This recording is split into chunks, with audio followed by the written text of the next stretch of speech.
माँ, तुम हमें छोड़कर क्यों चली गई माँ? अब हम दोनों कैसे रहेंगे माँ? बड़ा ही बुरा हुआ दोनों भाई बहन के साथ। पहले पिता का साया सर से उठ गया और अब माँ का भी। सच में बहन, बड़ा ही बुरा किया भगवान ने इन दोनों के साथ। पूजा और सूरज दोनों भाई बहन थे।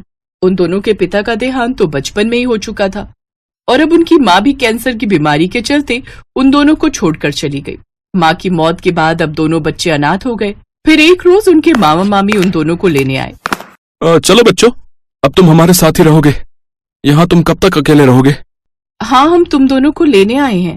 पूजा के मामा मामी उन दोनों को अपने साथ ले गए। कुछ दिन तक तो उनके मामा मामी ने उनकी खूब खातिरदारी की, लेकिन कुछ समय बाद ही वो अपने असली रूप में आ गए और उनसे घर के काम लेने लगे।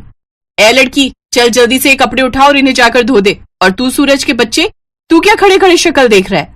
चल जा और जाकर पानी भर कर ला। मुफ्त में खाने को रोटियां चाहिए तुम्हें बस। तभी पानी का घड़ा उठाए सूरज के सर से मटका गिरकर टूट गया। ये देख उसकी मामी गुस्से से लाल पीली हो गई और उसने उसकी खूब पिटाई की। मामी, मत मारो मामी। मेरा नुकसान कर दिया, अब क्या इसकी भरपाई तेरी माँ करेगी या तेरा बाप करेगा आकर? अपने भाई की आवाज सुनकर छत पर कपड़े सुखा रही पूजा जल्दी से नीचे आती है। मामी, मामी मत मारो इसे।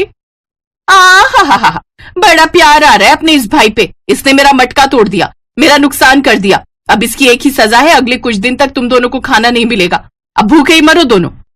अगले 2 दिन तक पूजा और सूरज भूखे रहते हैं, लेकिन फिर उनसे भूख बर्दाश्त नहीं होती और वो आधी रात को घर से भाग जाते हैं। अच्छा हुआ दीदी जो हम वहाँ से भाग आए, नहीं तो भूखे रहने के साथ साथ मामी की मार भी खानी पड़ती थी। तू चिंता मत कर सूरज, आज के बाद हम कभी इस गांव में लौट कर नहीं आएंगे। अब वो दोनों इस गांव से दूर शहर आ गए और अब फुटपाथ पर भीख मांग कर गुजारा करने लगे। सुबह से लेकर शाम तक इधर उधर भीख मांगना और सड़क के किनारे ही दूसरे भिखारियों के साथ सो जाना। कभी कभी तो उन दोनों को कुछ भी खाने को नहीं मिलता था, इसलिए वो दोनों भूखे ही सो जाते थे। एक सुबह जब पूजा और सूरज सोकर उठे तो उन्होंने देखा सड़क पर बच्चे पतंग उड़ा रहे हैं। पूजा और सूरज को पता चलता है कि आज तो 15 अगस्त है। हर साल की तरह आज भी सूरज का मन उदास हो जाता है। वो भी दूसरे बच्चों की तरह पतंग उड़ाना चाहता था, पर उनके पास इतने पैसे नहीं थे कि सूरज पतंग खरीद सके और वो दोनों रोज की तरह सड़क पर भीख मांगने चले जाते हैं। तभी सूरज को सड़क पर गिरी हुई एक पतंग दिखाई देती है। वो दौड़कर उसे उठा लेता है। देखो दीदी, मुझे पतंग मिली। फटी हुई पतंग, अब क्या उड़ाएगा? देख मेरे पास कितनी बड़ी पतंग है। इनके तो माँ बाप भी नहीं है, ये दोनों तो अनाथ हैं। ये दोनों पतंग नहीं खरीद सकते, 15 अगस्त नहीं मना सकते। सूरज रोने लगता है। पूजा उसे चुप कराती है। तू चिंता मत कर मेरे भाई, ये पतंग फटी हुई है तो क्या हुआ? आज जो भी पैसे इकट्ठा होंगे उनसे मैं तुझे पतंग खरीद कर दूंगी, ठीक है? सच दीदी, क्या आज आप मुझे पतंग दिलाओगी? आपको पता है मैं कभी भी पतंग नहीं उड़ा पाता हूँ। पूजा बहुत कोशिश करती है कि आज उसे भीख मिल जाए। वो गाड़ी वालों को रोकती है, लेकिन उसे उस दिन कोई भी भीख नहीं देता है। वो बहुत दुखी होती है। पूजा के पास 2 रुपए थे। वो पतंग वाले की दुकान पर जाती है। भैया, एक पतंग और थोड़ी सी डोर दे दो, मेरे पास ये 2 रुपए हैं। चल हट यहाँ से, मेरे दूसरे ग्राहक खड़े हैं, चल हट। 2 रुपए में कुछ नहीं आता। भैया 50 पतंगे पैक कर देना, 4 चरखी मांझे की। कितने हुए? 3500 रुपए हो गए साहब। व्यक्ति दुकानदार को पैसे देकर गाड़ी के पास जाता है और सामान गाड़ी में रखकर बटुआ अपनी जेब में रखने लगता है। तभी उस व्यक्ति का बटुआ सड़क पर गिर जाता है और वो व्यक्ति अपनी गाड़ी में आगे चला जाता है। सूरज व्यक्ति का बटुआ गिरा हुआ देख लेता है और वो पूजा से कहता है, दीदी वो देखो, उन अंकल का बटुआ गिर गया और वो चले गए। दीदी इस बटुए में तो बहुत सारे रुपए हैं। सूरज, इसे बंद कर दे, ऐसे किसी का बटुआ नहीं खोलते। एक काम करते हैं, तू और मैं यहीं बैठ जाते हैं। क्या पता वो अंकल दोबारा अपना बटुआ ढूंढने के लिए आए तो हम उन्हें दे देंगे। पूजा सूरज के साथ वहीं सड़क के किनारे बैठ जाती है। लोग आ रहे थे, पतंग खरीद रहे थे। सूरज उन्हें लगातार देख रहा था, पर उन दोनों अनाथ भाई बहन की तरफ किसी की भी नजर नहीं गई। वे बेचारे भूखे प्यासे उस व्यक्ति का इंतजार करते रहे। काफी देर बाद वो व्यक्ति वहां आया। उसने दुकानदार से पूछा तो दुकानदार ने मना कर दिया। तभी पूजा और सूरज उस व्यक्ति के पास आए। अंकल, आपका बटुआ ये रहा। आप जब गाड़ी में बैठ रहे थे तभी गिर गया था, हमने उठाकर रख लिया था और हम आपका ही इंतजार कर रहे थे। व्यक्ति ने अपना बटुआ देखा, उसमें रुपए वैसे के वैसे ही रखे हुए थे। कुछ देर तक वो व्यक्ति उन बच्चों को देखता रहा, सोचता रहा। बच्चों की ईमानदारी देखकर व्यक्ति हैरान था। बच्चे उसका पर्स लेकर भाग भी सकते थे, पर वो वहीं बैठे रहे जब तक वो वहां नहीं आया। बच्चों, तुम बहुत अच्छे हो। अच्छा, अपना नाम बताओ, तुम लोग कहाँ रहते हो और तुम्हारे माता पिता कहाँ हैं? अंकल, मेरा नाम पूजा है और ये मेरा भाई सूरज है। हमारे माँ पापा नहीं है, वो 2 साल पहले मर गए। तब से हम दोनों सड़क पर ही रहते हैं और भीख मांगकर गुजारा करते हैं। पूजा की दर्द भरी बातें सुनकर व्यक्ति भावुक हो जाता है और वो पूजा और सूरज को गाड़ी में अपने साथ घर चलने के लिए कहता है। चलो बच्चों, आज 15 अगस्त है, तुम मेरे साथ मेरे घर चलो। वहाँ तुम दोनों मेरे साथ पतंग उड़ाना और खूब मजे करना। सच अंकल, हम आपके साथ पतंग उड़ा सकते हैं? हाँ बेटा, चलो आओ मेरे साथ। व्यक्ति पूजा और सूरज को अपने घर ले जाता है। व्यक्ति की पत्नी बच्चों के लिए खाना लगाती है। पूजा और सूरज दोनों पेट भरकर खाना खाते हैं। ना जाने वे दोनों कब से भूखे थे और उन्होंने ऐसा खाना कब से नहीं खाया हो। उनके चेहरे से साफ झलक रहा था। विनोद, ये बच्चे कितने मासूम बच्चे हैं। सचमुच इन्हें देखकर बहुत तरस आता है। हाँ पूनम, मासूम भी और ईमानदार भी। वैभव बेटा, पूजा और सूरज को टेरिस पर ले जाओ। मैं थोड़ी देर में पतंगे और चरखी लेकर आता हूँ, फिर हम सब मिलकर पतंग उड़ाएंगे। ओके पापा। चलो पूजा, चलो सूरज, मैं तुम्हें अपनी टेरिस पर लेकर चलता हूँ। विनोद, आपके बॉस ने जो अनाथ आश्रम खुलवाया है, अगर हम पूजा और सूरज को भी उसी अनाथ आश्रम में दाखिल करवा दे तो इन दोनों बच्चों का भविष्य बन जाएगा। ऐसे सड़कों पर भीख मांगकर इनका जीवन बर्बाद हो जाएगा। अनाथ आश्रम में रहेंगे तो वहाँ पढ़ लिख कर ये दोनों अपना भविष्य तय कर सकते हैं और कभी कभी हम इन दोनों से वहाँ मिल भी आया करेंगे, जैसे हम हर महीने अनाथ आश्रम के बच्चों से मिलने जाते हैं। हाँ पूनम, तुमने अच्छा याद दिलाया। मैं कल ही सर से इस बारे में बात करता हूँ। सब मिलकर पतंग उड़ाते हैं। पूजा और सूरज दोनों बहुत खुश थे। अगले दिन पूनम पूजा और सूरज को शॉपिंग पर ले जाती है और उन्हें अच्छे अच्छे कपड़े और खाने का सामान खरीद देती है। विनोद अपने बॉस से बात करता है और पूजा और सूरज को अनाथ आश्रम में दाखिल करवा देता है। अनाथ आश्रम में अपनी उम्र के बच्चों को देखकर पूजा और सूरज बहुत खुश होते हैं। वहाँ उनके खेलने के लिए खिलौने, पढ़ने के लिए किताबें और खाने के लिए भोजन की सारी सुविधाएं थी। कहते हैं ईमानदार व्यक्ति सदैव तरक्की के रास्ते पर ही चलता है। पूजा और सूरज दोनों को उनकी ईमानदारी का फल मिल गया। साथ ही साथ विनोद ने भी उनकी भलाई सोचकर दोनों अनाथ बच्चों के भविष्य को उज्जवल बना दिया।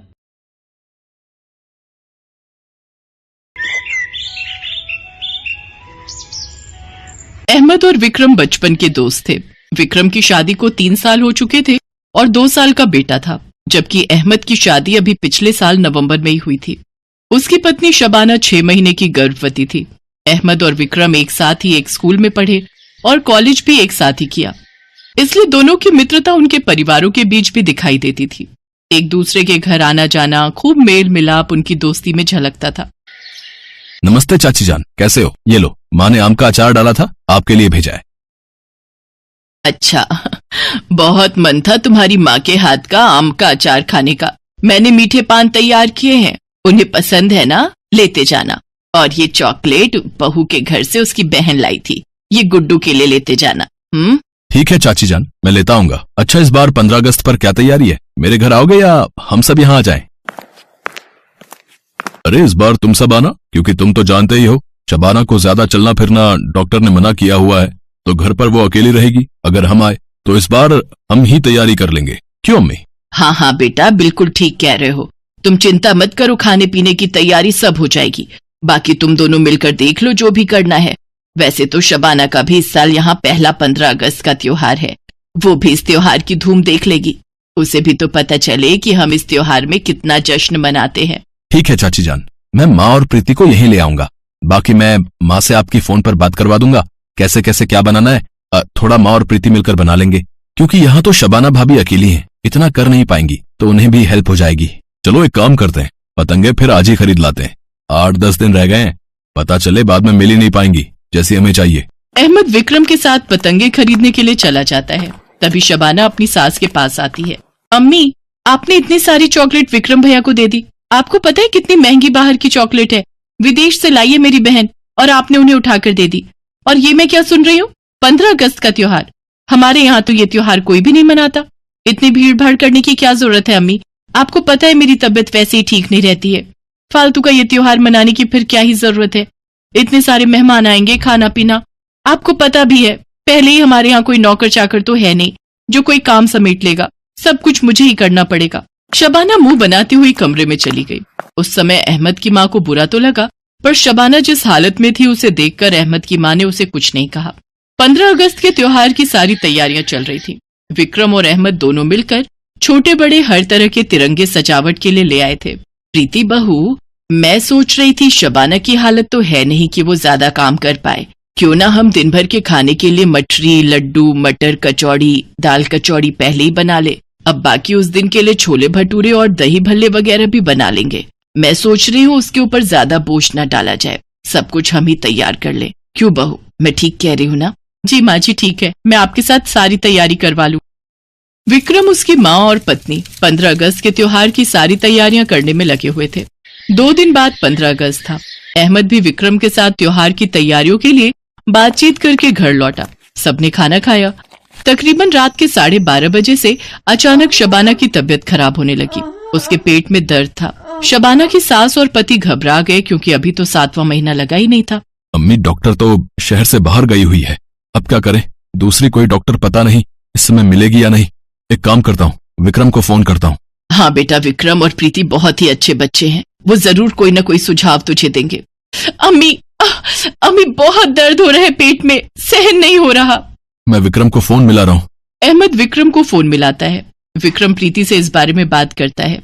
प्रीति का बेटा गुड्डू जिस हॉस्पिटल में हुआ था, प्रीति वहां की लेडी डॉक्टर को अच्छे से जानती थी, वो सारी बात कर लेती है। विक्रम प्रीति के साथ गाड़ी लेकर अहमद के घर पहुंचता है और वो सब शबाना को लेकर लेडी डॉक्टर के पास पहुंचते हैं। डॉक्टर शीतल, शबाना मेरी छोटी बहन की तरह है, प्लीज इसे देखिए, ये बहुत घबराई हुई है।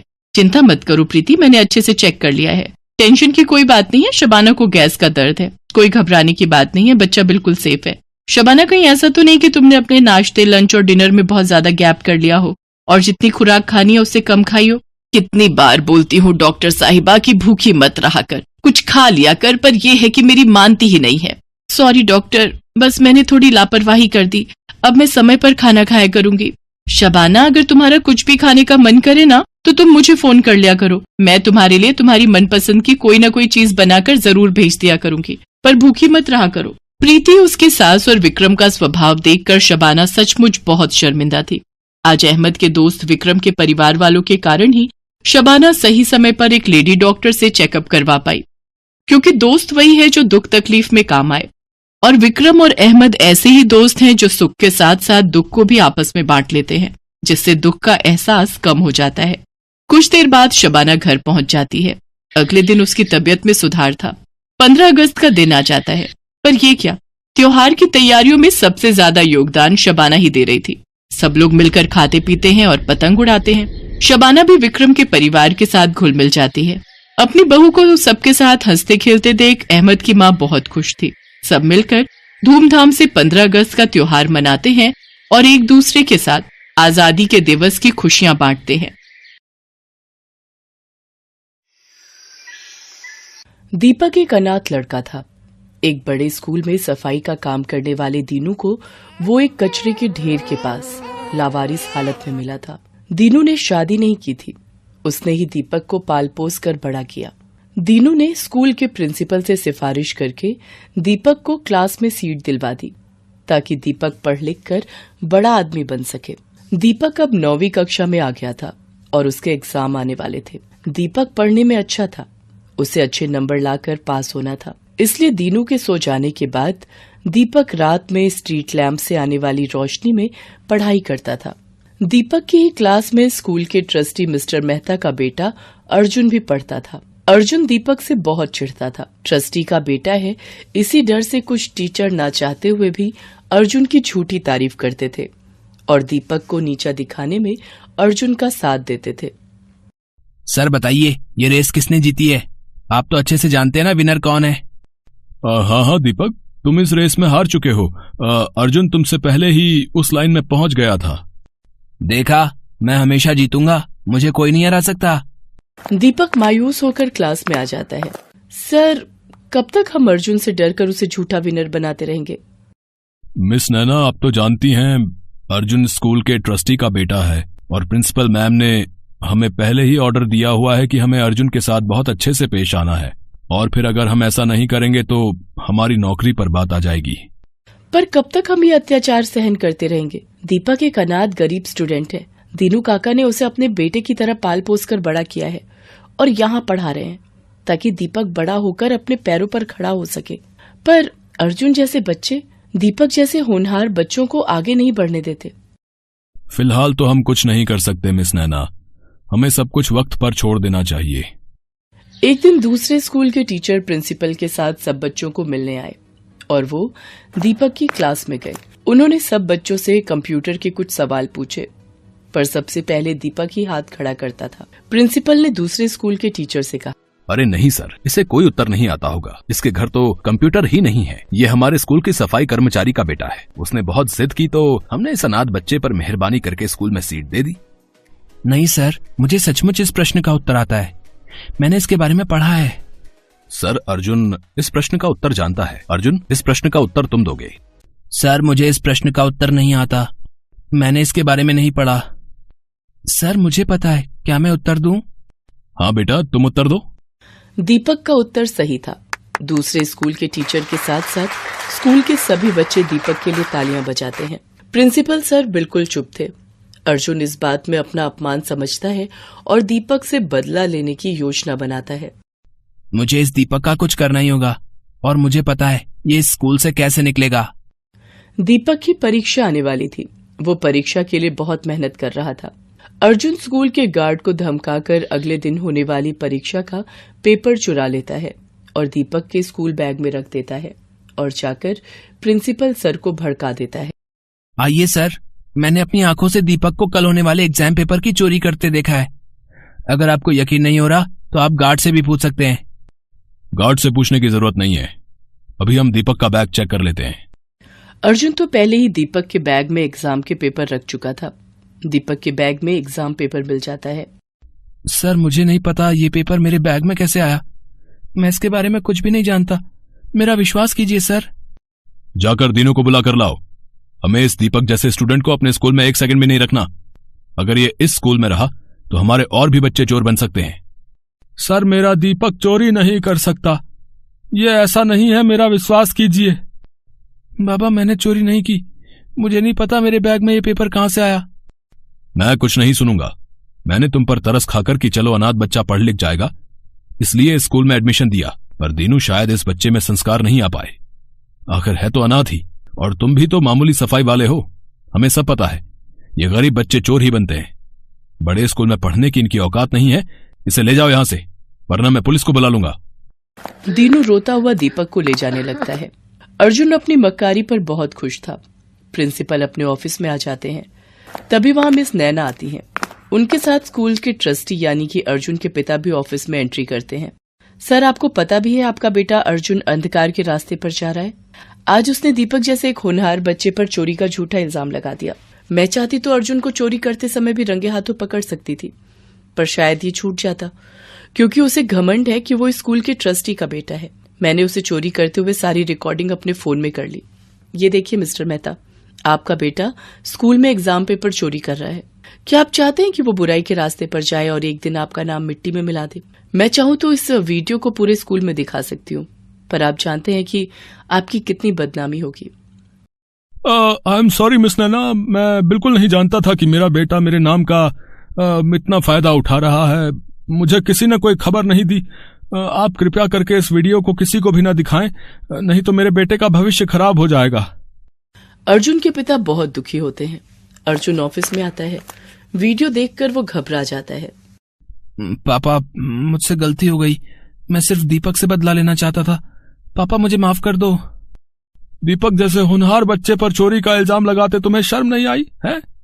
तुम्हें अपना बेटा कहते हुए मुझे सचमुच बहुत शर्मिंदगी महसूस हो रही है। मैं तुमसे अब कभी भी बात नहीं करूंगा।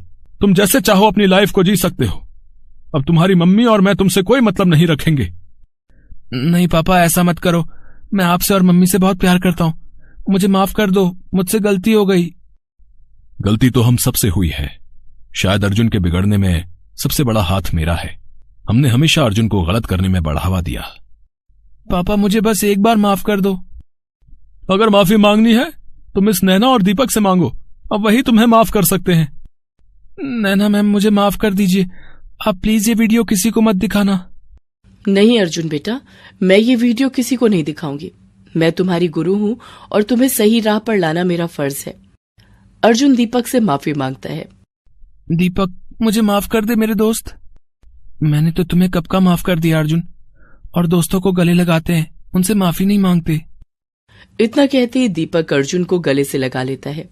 उन दोनों को आपस में गले लगता देख स्कूल का सारा स्टाफ और दीनू बहुत खुश होता है। Thanks for watching.